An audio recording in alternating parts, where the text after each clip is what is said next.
दिल्ली के India Islamic cultural centre में मशहूर फैशन डिजाइनर आसमा गुलजार की तरफ से दावत इफ्तार का एहतमाम किया गया।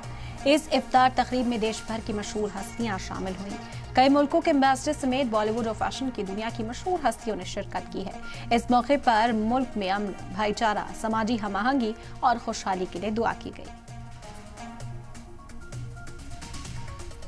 कि ये रोज़ा इफ्तार का जो आज का ये प्रोग्राम है, आसमा गुलजार की तरफ से हर साल की तरह इस साल भी उन्होंने तय दिया है। ये इफ्तार का उनका मकसद है, रोज़दार को रोज़ा खुलवाने का तो उनका मकसद है ही, लेकिन उनका एक मकसद और भी है, इत्तेहाद, आपस के अंदर जोड़ पैदा करना मकसद है उनका। असल तबलीग भी है ये। मैं समझता हूँ कि जिस तरह से आज ये इफ्तार में तमाम धर्मों के तमाम सारे लोगों को बुलाया गया है, तो मुझे लगता है कि अगर इस तरह से ऐसे इफ्तार अगर लगातार होते हैं तो इससे आपस में गलतफहमियां दूर होती हैं, मोहब्बत में तब्दील होती हैं। रमज़ान का महीना एक पाक महीना है। इसमें सभी लोगों का इकट्ठा होना एक बहुत बड़ी बात है और अफ्तार में सब लोग मिलके अफ्तारी करते हैं, दुआ करते हैं देश और दुनिया के लिए। ये बहुत अच्छी बात है। यहाँ पर सिर्फ एक मिल्लत की नहीं, सिर्फ कलमा गो को नहीं, बल्कि मैं समझता हूँ कि पूरी इंसानियत को आज एक दस्तरखान पर जमा करके बहुत बड़ा पैगाम दिया है। मेरी दिली दुआएं हैं उनके लिए कि परवरदिगार उन्हें सेहतयाब करे और इसी तरह से इंसानियत की और मिल्लत की खिदमत करते रहें।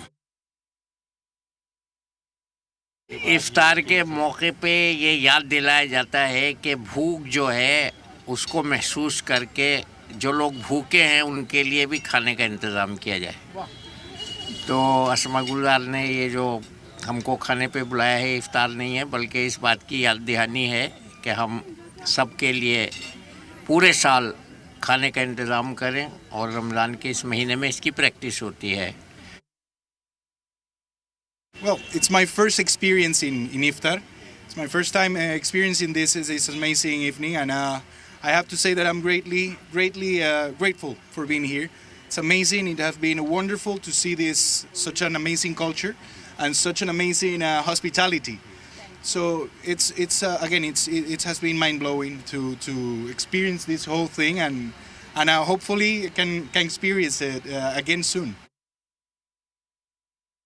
जैसे कि आपको पता है कि हमारा हिंदुस्तान की सबसे खासियत और सबसे खूबसूरत चीज़ ये है कि इतने मज़हब होने के बाद भी उसमें एकता है और हर मज़हब के लोग जब इस तरह से मिलते हैं तो बहुत ही अपने आप में एक बहुत ही अच्छा लगता है।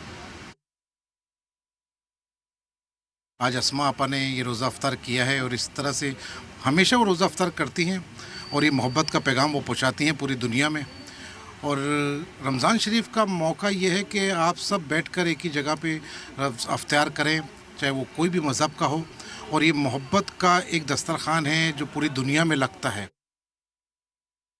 इफ्तार सच्ची बता तो बचपन में मुझे लगता था इफ्तार सिर्फ मुस्लिम्स के लिए, इस्लामी के लिए होता है, पर जैसे मैं बड़ी हुई मुझे रियलाइज़ हुआ कि इफ्तार हो या फिर कोई भी फेस्टिवल हो सिर्फ हिंदू, मुस्लिम, सिख, ईसाई से रिलेटेड नहीं होता। मी बीइंग क्रिश्चियन, मैं खुद एक ईसाई हूँ और आज यहाँ पे इफ्तार का पार्टी अटेंड करके मुझे बहुत अच्छा लग रहा है। And I don't understand Hindi very well, but I can get some words from Mia that not only gathering for Muslims. Yes. I can see most of all religions are represented here, from India, from outside India. It's not about only religion, also about different nations, different cultures. So really it is a very nice gathering and a very nice evening. मेरे साथ इस वक्त आसमा गुलजार हैं, एक ऐसी शख्सियत जिनको किसी तारुफ की ज़रूरत नहीं है। इफ्तार रमज़ान का महीना चल रहा है और हर तरफ इफ्तार की धूम है। ऐसे में इंडिया इस्लामिक कल्चर सेंटर में आसमा गुलजार ने इफ्तारी दी। क्या मकसद था इस इफ्तार का? और सबसे अहम चीज़ हमने देखा यहाँ पर सभी मज़हब के लोगों को आपने इनवाइट किया है। First of all, happy Ramadan to all of you. Ramadan is a month of peace, prosperity and unity. मैं इस रमज़ान पार्टी को हर साल होस्ट करती हूँ और लोग बहुत बेसब्री से मेरी इफ्तार पार्टी का वेट करते हैं कि और उन सभी की ब्लेसिंग्स है मेरे साथ। इस इफ्तार पार्टी का करने का मेरा मेन मकसद ये होता है कि मैं लोगों को कनेक्ट करूँ और इसमें हर जाति के, हर मज़हब के लोग आते हैं और देखते हैं, जैसे कि रौनकें लगाते हैं और इन्जॉय करते हैं। और उन सभी लोगों को, एंड मेरा थीम होता है white is a symbol of peace, prosperity and unity. तो मैं इसका मकसद इस इफ्तार पार्टी का ये है, एकजुटता का संदेश देना चाहती हूँ, यूनिटी का संदेश देना चाहती हूँ कि सारे लोग कनेक्ट हों, सारे मज़हब के लोग, सारी यूनिटी के लोग, सारी पार्टी के लोग कनेक्ट होके हमारी दावत इफ्तार को कबूल करें। हैप्पी रमज़ान। शुक्रिया हमसे बात करने वीडियो जर्नलिस्ट सरार के साथ सैयद मुबशर, जी मीडिया, दिल्ली।